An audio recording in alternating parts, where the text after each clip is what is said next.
मी आपला मित्र अमित केसरकर वनरक्षकाची भरती जी तुम्हाला मी देणार आहे त्याच प्रकारे तुम्हाला हा व्हिडिओ दाखवत आहे। हा व्हिडिओ बघा, तुम्हाला समजेल नेमकं त्या ठिकाणी किती विद्यार्थी आलेले आहेत आणि किती विद्यार्थी बोलवले होते। मी सगळी माहिती सांगणार आहे। पहिला हा व्हिडिओ बघा जेणेकरून तुम्हाला समजून जाईल आणि मेरिट कुठल्या पद्धतीने तुम्हाला लागणार आहे हे मी तुम्हाला सांगणार आहे।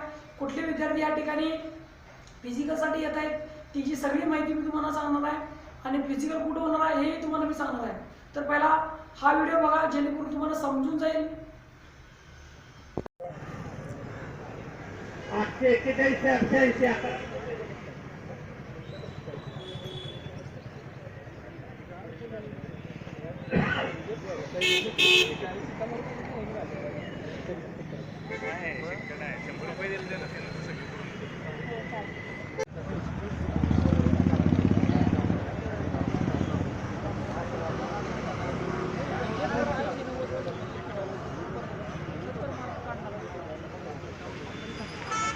आता मित्रांनो हा व्हिडिओ तुम्ही बघितलाच असाल तर या व्हिडिओमध्ये गेटवर एवढी गर्दी झालेली आहे असं तुम्हाला वाटत असेल, परंतु या ठिकाणी नंबर वाईज म्हणजे तुमचे जे नंबर आहेत तुमच्या नंबराप्रमाणे तिथं आत घेत आहेत आणि आत घेतल्यानंतर खरी गोष्ट काय आहे मी तुम्हाला सांगणार आहे। मित्रांनो तुम्हाला कोणतेही डॉक्युमेंटमधनं त्या ठिकाणी बाहेर काढत नाही।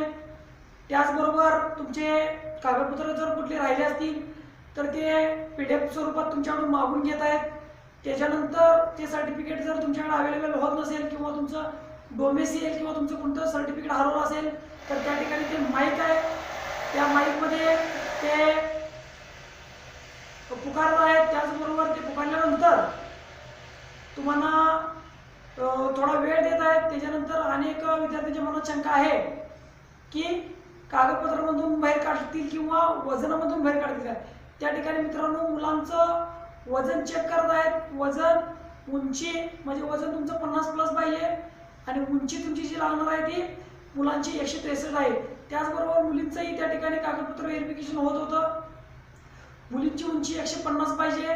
त्याचबरोबर त्यांचं वजन जे आहे 25 kg काहीतरी आहे ते 25 kg ते पण त्या ठिकाणी लागणार आहे। त्या ठिकाणी मी आज आलो होतो, अनेक विद्यार्थी मला तिथे भेटले होते, परंतु ह्याच्या कॅमेऱ्यासमोर बोलायला त्यांना भीती वाटत होती त्यामुळे ते काय जास्त बोलू शकले नाहीत। 1-2 विद्यार्थी होते त्यांचा व्हिडिओ मी तुम्हाला दिलेला आहेच, परंतु तुम्हाला अनेक व्हिडिओमध्ये असं सांगितलं होतं की फिजिकल कोणत्या पद्धतीने होणार आहे।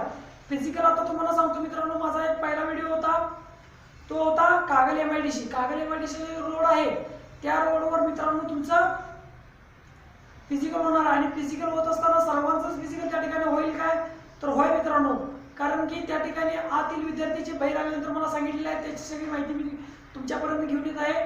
तुमचं पहिला आधार कार्डवर तुमचा नंबर आणि तुमची जन्म डेट, 10वीचं बोर्ड सर्टिफिकेट, तुमची जन्म डेट हे सगळं चेक होत आहे। त्याचबरोबर तुमचं हे सगळं सर्टिफिकेट चेक होत असताना तुमच्याकडे एक फोटो पाहिजे, आयडेंटिटी फोटो सहित तुम्हाला त्या ठिकाणी आयडेंटिटी फोटो सहित तुमच्याकडे एक घेतला जाईल। तुम्ही तुमच्या जवळ अवेलेबल 2 ठेवा जेणेकरून तुम्हाला तिथे एक मागितल्यानंतर एक तुमच्याजवळ ठेवता येईल आणि एक त्या ठिकाणी देता येईल। त्याच्यानंतर तुमचं कास्ट सर्टिफिकेट चेक केलं जातं। कास्ट सर्टिफिकेट तुमचे नाव आहे का हे चेक केलं जातं, त्या ठिकाणी नंबर चेक करत नाही आहे। त्याच्यानंतर तुमचं 10वी बोर्ड सर्टिफिकेटवर तुमची जन्म डेट, त्याच्यानंतर तुम्ही कोणत्या साली पास झाला आहे ते तिथे मेन्शन केलेलं आहे ते बरोबर आहे की नाही ते चेक करत आहेत। त्याचबरोबर तुमचं डोमेसियल तुमचं कोणत्या तुमच्या नावानं काढलेलं आहे की दुसऱ्याच्या नावानं काढलेलं आहे हे चेक करत आहेत। बायचान्स तुमच्याकडे कुठलं जर डॉक्युमेंट हरवले असेल तर तिने ॲडजस्ट करत आहेत, तुम्हाला फिजिकलसाठी पात्र करत आहेत आणि फिजिकल झाल्यानंतर तुमचं ज्याला मला मेरिट लागणार आहे जे पोरं भरती होतील त्या पोरांचं परत डॉक्युमेंट व्हेरिफिकेशन होणार आहे असं मला वाटतंय। कारण की त्या ठिकाणी अनेक विद्यार्थ्यांसाठी कागदपत्र व्हेरिफिकेशन होत असताना कोणाचं डॉक्युमेंट जर राहिले असतील तर ते डॉक्युमेंट ते नंतर देता येईल। आता सगळ्यात महत्त्वाचा जे मुद्दा आहे तो वैद्यकीय अधिकाऱ्याचं जो तुमचं सर्टिफिकेट लागणार आहे त्याचं म्हणजे MBBS डॉक्टरचं ते या ठिकाणी घेतलेलं नाही आहे, परंतु तुम्ही जवळ ठेवाच। कारण की त्या ठिकाणी जर तुमच्याकडे मागितलं तर तुम्ही सादर केलात तर फिजिकलच्या वेळी तुमच्याकडं ते अवेलेबल झालं पाहिजे। त्याचबरोबर तुम्हाला अनेक डॉक्युमेंट तुमचे स्पोर्ट्समध्ये असाल तर स्पोर्ट्सचं सर्टिफिकेट त्या ठिकाणी चेक होत आहे, आणत असाल तर आणतचं सर्टिफिकेट चेक होत आहे.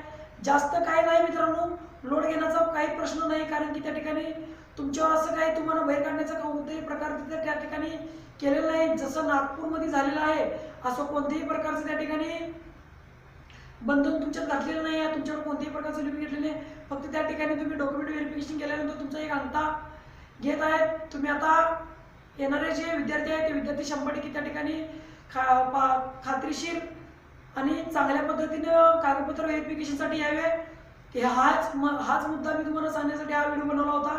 तुम्ही बिनधास्त या, फिजिकलसाठी पात्र आहात आणि फिजिकलसाठी जो तुमचा आत्ताचा जसा रोल नंबर आहे त्याचप्रमाणे तुमचं फिजिकल होणार आहे, त्यामुळे तुम्ही काय भ्यायची गरज नाही आहे. जय हिंद, जय महाराष्ट्र. सॉरी, तुम्हाला जर समजा माझ्या चॅनलवर नवीन असेल तर सबस्क्राईब करून ठेवा. आणि तुम्हाला पुढच्या व्हिडिओमध्ये मी सांगणारच आहे की किती विद्यार्थी त्या ठिकाणी किती विद्यार्थ्यांचं फिजिकल होत आहे, फिजिकलसाठी किती मार्क पडत आहेत हे मी नेक्स्ट व्हिडिओमध्ये तुम्हाला सांगणार आहे.